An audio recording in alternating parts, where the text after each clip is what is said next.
လောကဝိစယလောကမှာအောင်မြင်မှုရဖို့ရအတွက်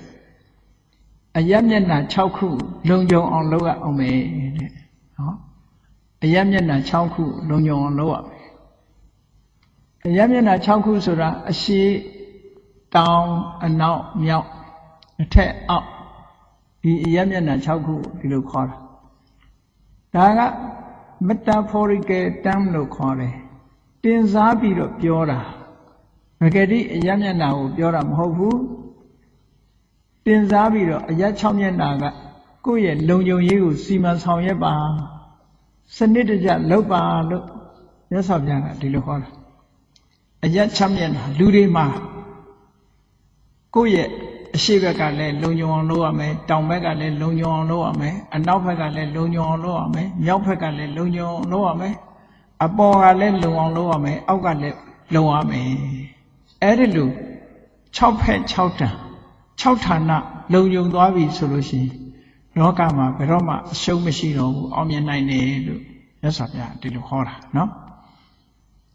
အဲ့တော့အရှိဆိုတာဘာကိုပြောတာလဲလို့မြတ်စွာဘုရားအရှိဆိုတာမိဘ2ပါးကိုပြောတာတဲ့ဘာဖြစ်လို့လဲဆိုလောကလူတွေရောက်လာတဲ့အခါမှာဘဝတစ်ခုရလာတဲ့အခါမှာ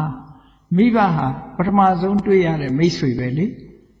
ပထမဆုံးတွေ့ရတဲ့မိတ်ဆွေပဲဒါကြောင့်မလို့နံပါတ်1တကယ်ကိုအလေးပေးရမယ်မိတ်ဆွေအစ်စ်ကိုယ်ကျေးဇူးအရှိဆုံးပုဂ္ဂိုလ်ဟာမိဘပဲဖြစ်တယ်ပေါ့မိဘရဲ့ကျေးဇူးကိုပြောပြသမှာလို့ဆိုလို့ရှိရင်အမျိုးမျိုးတော့ပြောကြမှာပဲမြတ်စွာဘုရားဟောတဲ့အတိုင်းမှတ်မယ်ဆိုရင်မိဘကသားသမီးတွေအပေါ်မှာကျေးဇူးပြုတာ3ခုလို့မြတ်စွာဘုရားအကုန်လုံးခြုံးပြီးတော့ perspective နည်းနဲ့ပြောထားတာရှိတယ်ဟောထားတာရှိတယ်ဘာလဲလို့ဆိုရင်အာပါဒကကိုဘေးရန်အန္တရာယ်မရောက်အောင်စောင့်ရှောက်လာခဲ့တယ်ဒါတစ်ခုဩတကမစားတတ်ခင်ကတည်းကငယ်ငယ်လေးတွေကကိုယ်ကျွေးလာတယ်ဟောဣမတ္တလောကတ္တဓတ္တိတာတော့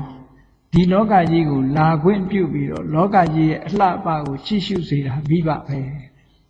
ဟုတ်တယ်လေအမေကနေမလာခဲ့နဲ့လို့ဆိုပြီး abortion လုပ်လိုက်ဘယ်လိုလုပ် abolish လုပ်နော် abortion လုပ်လိုက်ဒုက္ခရောက်မသွားဘူးလားတချို့အမေတွေကလာခွင့်မပြုဘူးလေမလာနဲ့ရှုပ်တယ်ဆိုပြီးတော့အဲ့ဒါမျိုးရှိတယ်အဲ့တော့ဒီလောကကြီးတဲ့ကိုရောက်လာတာဟာအမေကျေးဇူးပဲအမေကျေးဇူးပဲဒါကြောင့်မို့မြတ်စွာဘုရားပြောတာဣမတ္တလောကတ္တဓတ္တိတာတော့ဒီလောကကြီးနဲ့တွေ့ခွင့်ပေးတာ